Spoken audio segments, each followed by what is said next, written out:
went missing for 2 years. Then parents look behind the dress. The couple splits up. There's a lot more than heartbreak, memories, and sadness. Children could be left with separation anxiety, particularly when they have to choose which parent to live with. Then you've got to prepare yourself for the many legal fees and court appointments to come. This story is about ex-couples Shannon and Michael and the mysterious disappearance of their son. Shannon Wilfong and Michael Chikevdia didn't have the best relationship, but they continued to stay with each other. But in 2002, things got a lot more complicated when Shannon gave birth to their son Ricky. The couple tried making it work, but they continued to fight, so eventually they broke up but shared custody of their son. They wanted to stay civil and co-parent their child. They devised a good co-parenting management system so that their separation wouldn't hurt little Ricky. But their broken relationship left them distrusting one another and completely heartbroken. Sadly, their amicable split turned sour really fast, particularly when Michael was deployed overseas. Since 1982, Michael was part of the National Guard and was stationed in West Frankfort, which was close to Royalton, Illinois, his hometown. Michael knew that military fathers can still be great parents even if they're miles away from home. He often reached out and tried to stay in touch with Ricky every chance he got. His deployment made Ricky feel uneasy. He missed his father greatly, but Michael was deployed, not absent.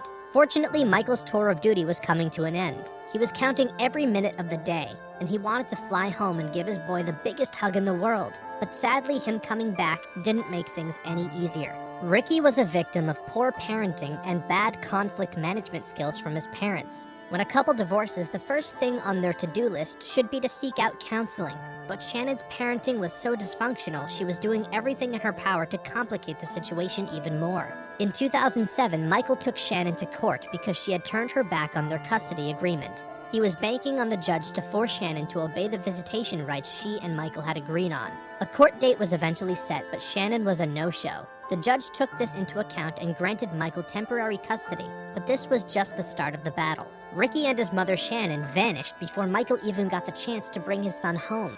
No one knew where they'd run off to. They were listed as missing in November of 2007. A warrant was issued for Shannon when it became clear that she had run away with the kid. Then a whole different account began to surface. A parent with legal custody of their kid cannot be arrested or charged with parental kidnapping. But that's the thing. Shannon no longer had full custody of the child. Michael had every right to see his kid, especially now that he was granted temporary custody. Even though the law was on his side, Michael didn't know what to do next. All he wanted to do was scream and barge into people's housing and just look for his kid. But where would you begin to search first if your ex-wife and child went missing? He couldn't take the law into his own hands. Michael knew he needed to play by the rules, but he wasn't about to sit down and wait until Shannon grew some sense and decided to come home. But Michael could have never expected the mother of his child to be so manipulative and abusive. According to Shannon's mother, Diane Dobbs, Michael abused Ricky.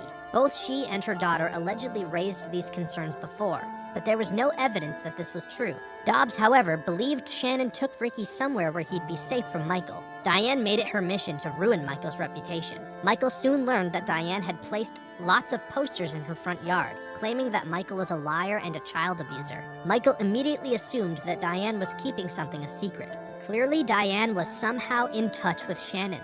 There was no other way to explain this woman's vendetta against Michael. Even if she did believe that Ricky's dad was abusive, why was she actively trying to destroy him? Why wasn't she looking for her grandson? Cops searched Diane's house for any signs of Ricky, and this was Michael's idea. But unfortunately, the police didn't find any clues that could solve his disappearance. 2 years passed and Michael wasn't about to give up on his son. Even if it took him his entire life, this dad was willing to search all across if he had to. After they searched the house, the cops had to refocus the investigation until they received an unexpected call. A tip led police to look at Diane's home again. They investigated the 2-story home, but explored every corner and made sure not to miss anything. Then, the cops noticed a wooden dresser that had been pushed up against a wall. The officers moved it to the side so that they could get a closer look at what was behind it. Suddenly, everything made sense. There were many secrets inside of Diane's home, but this one really took the investigators by surprise. The cops found a hole that led to a small 12 feet long, 5 feet wide, and 4 foot tall dark room behind the dresser. Inside it, they found Shannon hiding there with Ricky. Cops deduced that Diane had hidden her daughter and grandson away for almost 2 years. As they took the boy away, the cops were hit with a sad truth. All those years Michael spent searching for his boy finally paid off. He was glad the kid was alive and seemingly in good health, but rage took over fast the minute he realized what Shannon had done. What happened to Ricky was so bizarre that the story quickly spread like wildfire. When the media got a hold of it, they deemed Ricky the boy behind the wall, but he didn't get there by his own free will.